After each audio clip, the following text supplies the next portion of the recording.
you pointed out, it's been over 50 years since the U.S. has put anything on the moon. And this is the very first time a commercial company has successfully created a spacecraft and landed it on the moon. So this is a big, big deal. As you pointed out, other people have tried and failed. Other nations recently, including Russia, tried and failed to put a lander on the moon. And so for this company to succeed, really says a lot for their engineering, the talented folks working there, and I think the future is going to be bright. It's conducting a number of different experiments now and measurements, and will continue to do so. The other significant piece of this is that they landed near the south pole of the moon. Only India has done that, and that was recent as well. Talk to us why that's significant. Obviously, the public-private partnership is very real in space. Elon Musk has proven that to us. SpaceX with a long history working with NASA. But this expands the picture. And to your point, it's bringing us to a different place on the moon than we've ever been. That's right. So NASA is interested in the South Pole region because it appears to be abundant with ice water, particularly down in some of the craters like Shackleton Crater, which never sees the sun. So the temperatures are very low there. And that's where NASA will probably want to establish a lunar base in the future for sustained exploration of the moon. The reason water is important, of course, we need water for life. It'd be nice to not have to bring all your water with you on your expeditions. But beyond that, looking into the future, water can also be separated into hydrogen and oxygen, creating the potential for future rocket fuels, right? And so a lot of exciting things happening there. Also, even though we're on the South Pole, we are in a region where it's always facing the Earth. That is, the moon base and the spacecraft always see the Earth, and that means you have uninterrupted communication between the vehicle or your future lab and the Mission Control Center. This is incredible. Commander Chiao is speaking to our future here to go beyond the moon, of course. And I'd love to hear you talk about that, Leroy. The moon as not only a research station, but a gas station, a way station on the way to other planets. Well, that's right. And so liquid hydrogen and liquid oxygen are rocket fuel. They can be rocket propellant. It was certainly used on the space shuttle for many, many years as the main propellant for the main engines, the liquid hydrogen and liquid oxygen. But of course, those were loaded here on the Earth. If we can launch empty spacecraft or nearly empty spacecraft and refuel them in space or even near the moon or even on the moon, then we've created the potential to go much farther into space. So current architectures don't envision or don't rely on taking the water ice from the moon and converting it into rocket propellant, but it certainly is something that's possible for the future. Fascinating. This lander here specifically from Intuitive Machines will someday have people on board.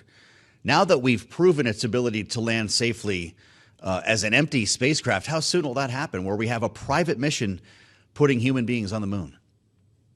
Well, as you know, you mentioned SpaceX. They're not sitting still, working very hard to develop and prove out the Starship and the Falcon Super Heavy booster being designed as a fully reusable system. In fact, Elon Musk says one day a version of the Starship will take around 100 people at a time to Mars. In the more near term, SpaceX is one of the contractors that NASA has brought on board to create a lander to land humans back on the surface of the moon based on their Starship technology. Jeff Bezos' Blue Origin is part of another group that was also receiving NASA funding and support to create another lander. And so, this kind of the idea is you don't put all your eggs in one basket. But this new model that created the Intuitive Machines lander, of course, no humans on board, but proves that this is a great model and it works. And so very exciting, as you point out, to look to the future to hopefully sooner rather than later getting humans back onto the surface of the moon. We've made the point a couple of times, Commander, that this was not a first attempt. We saw a number of failed attempts most recently, just last month. Actually, I forgot this was just as recently as January. This company, Astrobotics lander, had an engine failure just after reaching space. What did this group do right? Right. And so unfortunately, Astrobotic's vehicle, once they got into orbit, there appeared to be some kind of a valving problem or anyway, they had a burst in a propellant line or a propellant tank. So they didn't have the fuel to make it down to the moon.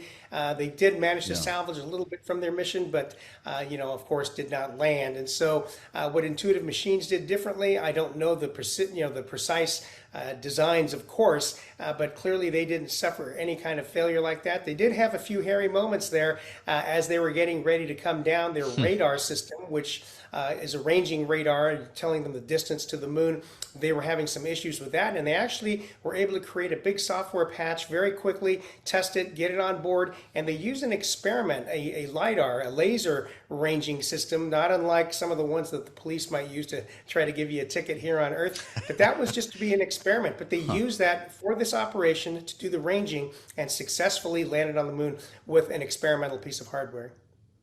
Fascinating.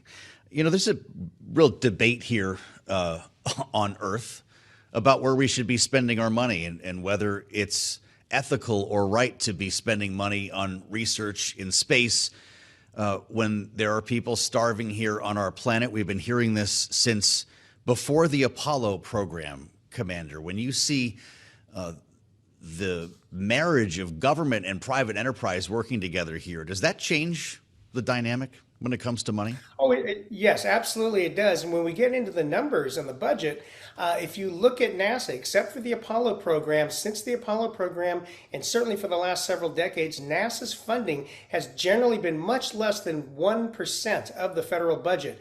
And so when you say, wow, we've got all these social problems here on Earth, that's all absolutely true. That takes a huge portion of the national budget every year. And so if we took that less than 1% that we're spending on NASA, and look what we get for it all the rovers that we have on Mars, the research work, the great discoveries in our solar system on the moons of Saturn, the moons of Jupiter, not to mention the human spaceflight program and International Space Station, all the people those programs employ, we're going to fire them all, put them all out of a job. The contractors, they're all going to go out of business. Now I've got all these unemployed people, so we could save that less than 1% and put that tiny drop in the big bucket of spending for social programs. So it's a matter of balance. It's a matter of making sure that you do have the right proportions put into different buckets. Everyone's going to have their own opinion on that. But at the end of the day, I think the positives that come out of the space program are much, much outweigh the negatives.